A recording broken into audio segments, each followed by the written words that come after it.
Today we're just going to go through the step-by-step of the basics of the conveyancing process. So we've had our offer accepted, it's gone into legals. This is a point where we're not required loads, but it does involve an element of understanding and an element of chasing regularly. Not all solicitors are created equal, not all professionals are professional, something I've learned.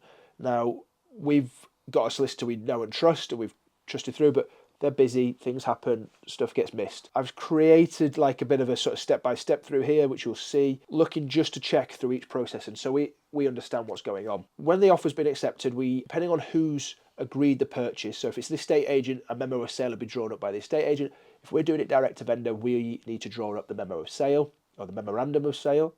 So this outlines the price that has been agreed to be paid, and the solicitors that are involved on both sides. Then instruct our solicitor, as in like we are the buyers normally, and we just sort of introduce everybody on an email saying, here's the memo, here are the solicitors, let's get talking.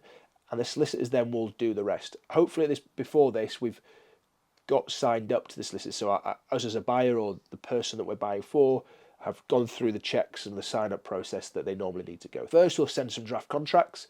So these will be in principle the contracts that we'll exchange times two, or a draft contracts that we'll exchange when we're purchasing the property. It will outline what we're purchasing, as in the property, any fixtures and fittings, and it'll give a clear indication of the state of the property, which is normally as seen in terms of what we are buying. So there'll be a few legalities in there, but they'll draft up the contracts. This at first will give the solicitors a chance to talk to each other and say, no, we don't want this or we want that. If it's a really simple private treaty transaction, there won't be loads in that. The contracts change slightly if we have terms and clauses in the contracts. It might be subject to vacant possession, i.e. the tenant needs to leave before we want to buy it or anything like that, but they're normally agreed and drafted into the contract. We then get the searches ordered, so we can actually get away without the searches depending on what you want to do. But also a lot of people will request the searches, so there'll be sort of coal mining searches, there'll be anything to do with what's going on in the area, the authority searches, environmental searches. In the background and simultaneously we're getting our lending sorted, so a mortgage offer that needs to be presented to show that we're going to get the money. Normally you have that in place, or you can have that in place prior. It's a little bit of a chicken and egg scenario this, but having the mortgage and the mortgage offer sorted in the background is key. We'll then review the contracts. So once the searches have been cleared and we've reviewed the contracts, there'll be some questions that either the solicitors will ask each other, sometimes just to tick boxes. Sometimes they'll have to get your feedback on it, like what do you think of this? Are you happy with that? Depending on, again, what we're buying the simplest of the simple. There aren't really much things that come up. There might be something to do with the title, there might be an access point through the back of the house, there might be a drainage passing through somewhere. There are little bits that will ask your thoughts and opinions. We've had one recently that's called a chancel repair search, which is a chancel repair. So like if there's a chancel in the area, i.e. a tower from the church, you may be liable to pay for the repairs on that. There are little bits that come up that aren't sort of normal and usual. Surveys, again, we don't do surveys. We don't feel the need for them. I feel like there's a lot of people wanting to make money out of surveys and they just tick a box and do what you can do, is look around the property and check for any damages.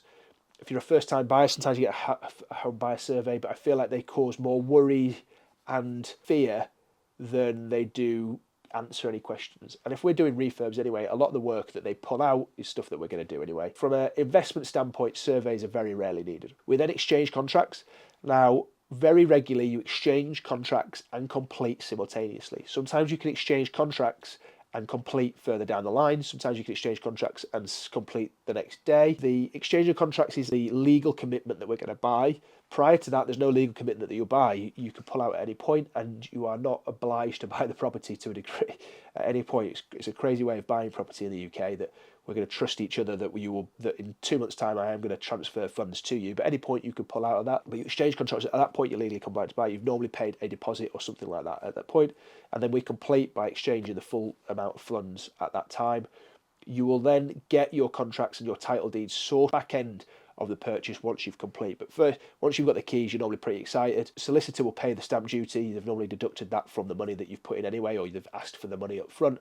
So there's a few box ticking exercises and fees to be paid in certain directions that you don't really ever have anything to do with. The solicitor handles most of that stuff.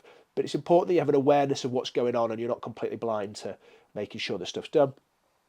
And then eventually, when Land Registry have updated their side, which can take anything from a month to 6, depending on how busy they are. You are then obviously the legal owner of property that is then published, or you can get those details online. There is the sort of 10-step process of getting through conveyancing. Not a lot of it has nothing to do with us as buyers or sellers, but it's important that you understand the process, and it helps.